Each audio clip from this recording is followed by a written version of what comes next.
Because when I was in Qatar, I thought the World Cup was fantastically well run, incredibly good experience. But a lot of Qataris were saying to me, you know, there's this weird, quaint feeling back in your country that we all want to aspire to behave like that we all want to live in a country with massive drug problems, with massive knife crime issues, with scenes like the European Championships final where it's complete lawlessness going on, where stuff like the NHS, the system of healthcare, is basically collapsing, where the education system is dropping behind, so on and so on and so on. And it's a really interesting perspective. They were like, I know you all think that we want to have your form of democracy and your form of life, but actually, we're fine, thanks. Absolutely, because it's a failed society, and it's godless. I think it's disgusting. We leave our old people to rot in old people's homes, and then we sit there and say we don't have enough money for nurses. I understand this nurse strike very well and how frustrating it can be if you walk into a hospital and the nurse is not prepared to work.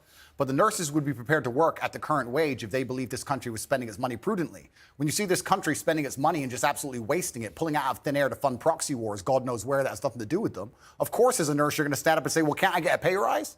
This country has failed on every metric. And especially our major cities. I've just come to London now. I made it very clear to my private jet pilot. I said, fuel the jet and leave it running, because the second I'm finished talking to Piers, I'm leaving this cesspit. It's disgusting.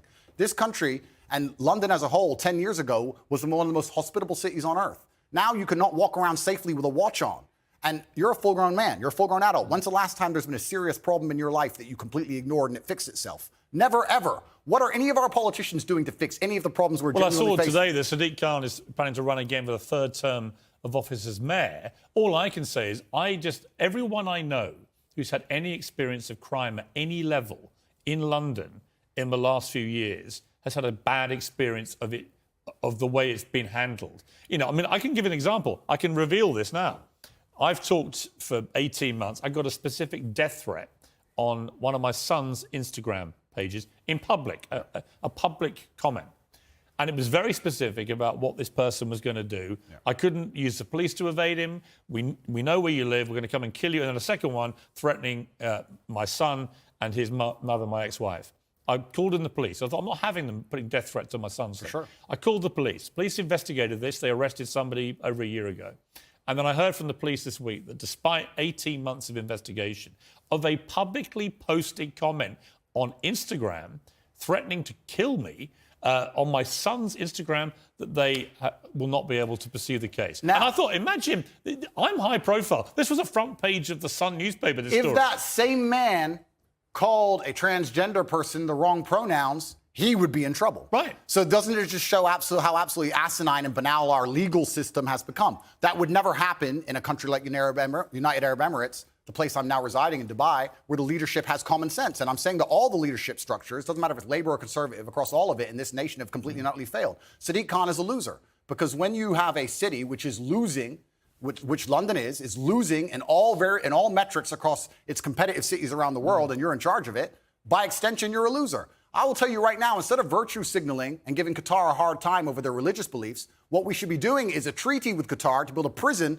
deep in the desert. Make me mayor of London. We'll make a prison deep in the desert, and if you're caught with a knife or robbing someone, you can go do 25 years with one meal a day in the scorching sun. And then what we'll do is we'll put cameras there and we'll interview you once a week and broadcast that out to the nation and see if you change your mind and make people understand that this is a country that should be respected and our laws should be respected. Instead, what happens? What has Sadiq or any of the people in charge of this country actually done to fix any of our issues besides sit around and talk? Nothing. None of them have done anything, but they seem ultra concerned with finding money for proxy wars, ultra concerned with rainbow flags in another country that is uninterested in them, and their priorities are completely messed up. Of course the ambulance people are. Of course the ambulance drivers are striking. Of course the nurses are striking. Nobody cares about the most important things in this nation. It's a failing country in real time, and that's why I've left. What about the specific allegation? By the way, I don't disagree with a lot of that, because I do think this country is in big trouble. And I do think that one of the problems is people think if they do have a crime against them, nobody cares anymore.